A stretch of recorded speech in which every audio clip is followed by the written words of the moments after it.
What's going on YouTube? Kamikazevondoom here with another Division 2 video. And I'm just checking in on you. Now today's video is going to be my Cassie Mendoza weekly vendor reset and must buys of the week. Today is Wednesday, May 12th, but before we talk to Cassie, we have to find her location, which means we have to locate the snitch. So for me and my instance, the snitch is located just south of the 1040 safe house. Now there are multiple locations the snitch can be, so if you cannot find him here, let me know in the comment section below where you have found the snitch, and that'll help out other people as well. But for me, it just seems to be every week now just south of the 1040 safe house. So you talk to the snitch, and then you can see at the top it says gun runner location revealed, and that is Cassie Mendoza. So to find Cassie Mendoza, we have to look for the white shopping cart icon, and you can see it's right here, right next to the castle settlement. Side note, what's going on with the castle settlement? It's been like this ever since the game came out, and it just seems like some untapped potential. You could really make the castle settlement something cool. But alright, so fast travel over here, and then I will take you to Cassie herself. Alright, look at that load time. So now that we are at the castle settlement, over to Cassie. Now remember, her vendor does close every other day. So whenever you find her location, let me just show you. Whenever you find her location and highlight the white shopping cart icon, you top left of your 14 minutes until she closes. And then you have to wait 2 hours, and then she will open up again at a different location. So just keep that in mind. A lot of these are time sensitive, but as long as you get them before next week, it should be the same inventory.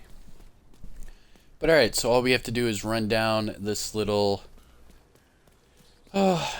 driveway here. Here we go. And then she is underneath the Manning Institute. Alright. Open up these doors. See if we need to go down some stairs. There we go. Boop-a-doo. Hey, this dude's doing some push-ups. Look at that. This dude's reading a book on a bed. Alright, so Cassie Mendoza is past the art gallery through these double doors. Alright, let's see if she has anything worth it today. Alright, here we go. What's up, Cassie? Alright, so right off the top we have our named items, followed by our gear set items, and then finally our high-end items. So the only difference that you will see between your Cassie inventory and mine is if you have killed all of the hunters in the game. So for all the year 1 hunters and opening the ivory box, I have unlocked the shield splinterer. So if you do not see this weapon, it's because you have not killed the year 1 hunters and opened up the ivory chest. And then same logic applies for the hunter killer. If you have not killed all of the year 2 hunters and opened up the off-white chest, you will not see this in her inventory. However, you will see the other remaining 2 named items, and you will see the rest of her inventory.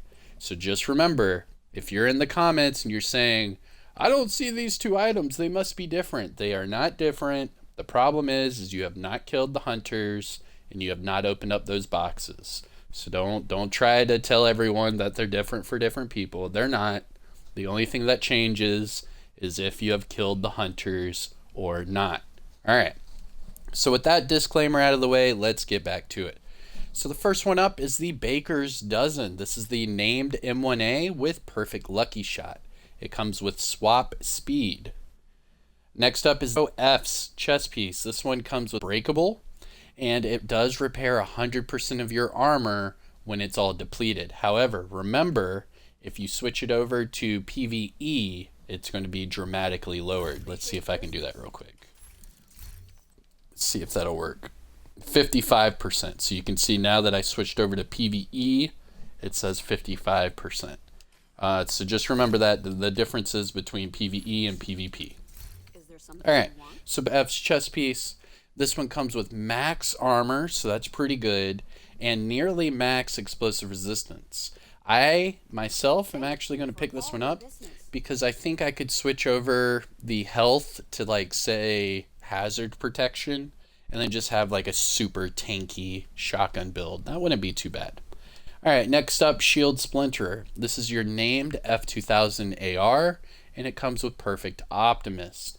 This is another great buy because it comes with max AR damage. So all you have to do is re-roll the mag size over to damage targets out of cover, and there you go. You have a perfect weapon right there. And then last for our named items is the Hunter Killer chest piece. This is the named Golden Gear chest piece with Perfect Intimidate. Now for the attributes, it comes with explosive resistance and hazard protection, which are all pretty good. You could easily make like a tanky hazard build and then just utilize the amplified damage from the talent. Not bad, but also not that great. So as far as the named items are concerned, I would say the 0Fs is a good one to look at. Shield Splinterer. Both of them come with max core attributes, so all you have to do is re-roll whatever attribute you want below it, and good to go. Alright, next up, gear set items. Starting off, Ongoing Directive Backpack. This one comes with headshot damage. Next up, we have Negotiator's Dilemma Chest with weapon handling. Alright, Striker's Gloves with explosive resistance. Future Initiative knee pads with repair skills. So that's pretty good. That means you could roll off the skill tier for, weapon damage, armor, whatever, and still utilize all the repair skills. That's not bad. And then we have a Foundry Bulwark holster with 145 armor and armor regen. That's not horrible. And then a Foundry Bulwark mask with 132k armor and explosive resistance. So as far as the gear set items are concerned, the only one I would say take a look at is the Future Initiative, but that's only if you want to run like a healer build or like a healer damage build, something like that. That would be pretty good.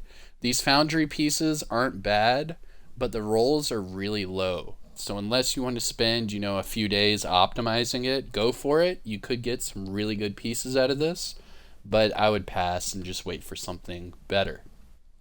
Now do remember that running 2 pieces of Foundry Bulwark will give you 10% total armor.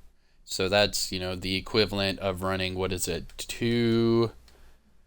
that's the equivalent of running 3 Golden Gear and a Gila, or 2 Badger Tough and a Gila, and you're getting that same amount of armor just from running 2 Foundry Bulwarks. So just remember that. You can get a lot of armor running set. But alright, moving on to the high-end items. We have a M249 Bravo. This one with max damage to targets out of cover and close and personal. Interesting.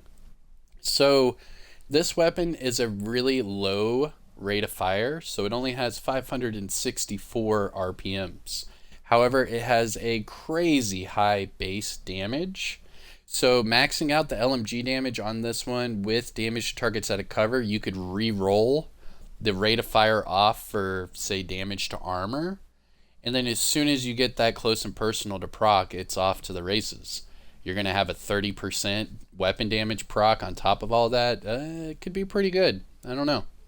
You could make that into like a tanky LMG build. That'd be pretty cool. Anyways, moving on.